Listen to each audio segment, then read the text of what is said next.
Praise lord. ప్రభువైన యేసు నామములో అందరికీ వందనములు. దేవుని వాక్యంలో నుంచి యెషయా గ్రంథం 60వ అధ్యాయం 1వ వచనం.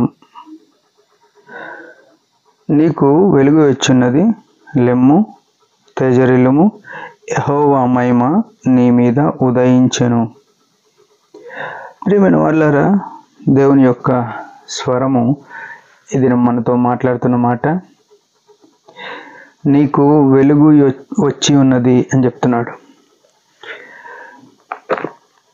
ద్వితీయోపదేశ కాండంలో 34వ అధ్యాయంలో ఒక మాట రాసింది. ఏమనంటే, ఓ ఇశ్రాయేలు, యెహోవా రక్షించిన నిన్ను పోలినవాడు ఎవడు అని రాయబడ్డది.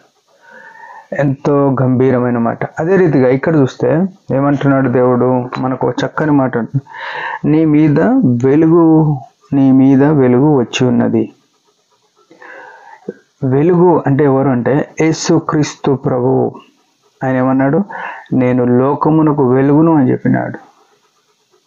ప్రియమైన సహోదరుడా, సహోదరి, లోకంలో ఎంతోమంది చీకట్లో ఉన్నారు, పాపంలో ఉన్నారు, అంధకారంలో ఉన్నారు, మరణ ఛాయలో ఉన్నారు.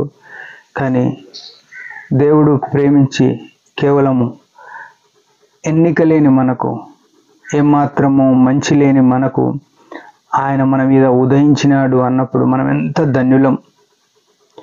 ఆయన సిలువ మన కొరకు ఆయన సిద్ధంపరిచి ఆ సిలువ ద్వారా మనల్ని రక్షించడానికి ఆయన ఇష్టపడాడు. ఆ సిలువ యొక్క కాంతిలో మనల్ని ఇంకా జీవింపజేస్తున్నాడు. అంటే ఎంత మంచి ఆయన మంచితనం.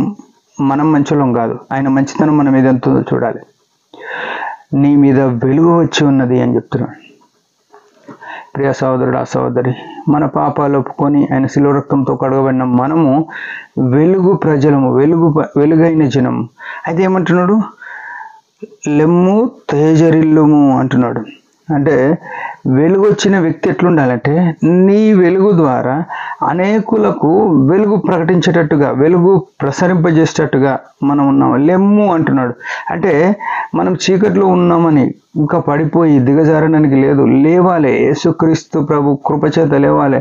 అందుకే తిమోతికి అపొస్తలుడైన పౌలు చెప్తాడు, 1 తిమోతి 2వ అధ్యాయం, నా కుమారుడా, క్రీస్తు యేసునందున్న కృపచేత బలవంతుడు. ఆ కృప, యేసుక్రీస్తు ప్రభు కృప, ఆ కృపచేత, ఆ వెలుగైన కృప, ఆ కృపచేత మనం ఏం చేయాలంటే తేజరిల్లాలి, అనేకులకు కాంతి పంచేటలుగా ఉండాలి. ఈ నశించిపోయే వారికి, ఇంకా లోకంలో ఎంతోమంది చీకట్లో అనుమతిస్తున్న వారికి మనము వెలుగుగా, చిరు దివ్యగా వాళ్ళకు వెలుగు ఇచ్చి వారిని వెలుగులోనికి నడిపించే వారమై ఉండాలి. లేకుంటే ఒకనాడు దేవుడు మనల్ని లెక్కడుతాడు. యెహోవా మహిమ నీ మీద ఉదయించెను అంటున్నాడు. దేవుని యొక్క మహిమ, మనం అనుకుంటాము ఈ లోకంలో డబ్బు ఉంటే మహిమ వస్తుంది, బంగారం ఉంటే మహిమ వస్తుంది, ఉన్నతమైన వ్యక్తులతో పరిచయాలు ఉంటే మహిమ వస్తుంది అనుకుంటాం కదా. ఇవన్నీ కొంచెం వరకే మహిమ. కానీ యెహోవా మహిమ మన మీద ఉంది. అంటే ఆయన మహిమ స్వరూపి అయిన యేసుక్రీస్తు ప్రభు మనతో ఉన్నాడు, మన మీద ఉన్నాడు. మలాకి 4:2 చూస్తే, నీతి సూర్యుడు మీకు ఉదయించెను, అతని రెక్కలు మీకు ఆరోగ్యమును కలగజేయను అన్నది. నీతి సూర్యుడైన యేసుక్రీస్తు ప్రభు మన మీద ఉదయించినప్పుడు మనం ఎంత కాంతివంతంగా తేజరిల్లుతాం. మన మహిమ పొయ్యే మహిమ కాదు. ఈ లోక సంబంధమైన మహిమలు కొంతసేపు ఉంటాయి, కొంతసేపు పోతాయి. ఒకనాడు మహిమ పరిచిన వారే, ఒకనాడు మనల్ని హెచ్చించిన వారే, ఒకనాడు మనల్ని పొగిడి మనల్ని ఎంతో ఉన్నతమైన స్థాయిలో ఉన్నామని అందలమెక్కించిన వారే సమయజ్ఞుడు వదిలేసిపోతారు. కానీ ఆయన కుమారుని మనం కలిగి ఉంటే, ఆయన కుమారుని ధరించుకొని ఉంటే, ఆయన కుమారుని యొక్క నీడ మన మీద ఉంటే, ఆయన యొక్క కాంతి మన మీద ఉంటే, అది ఎన్నటికీ తరిగిపోని మహిమ.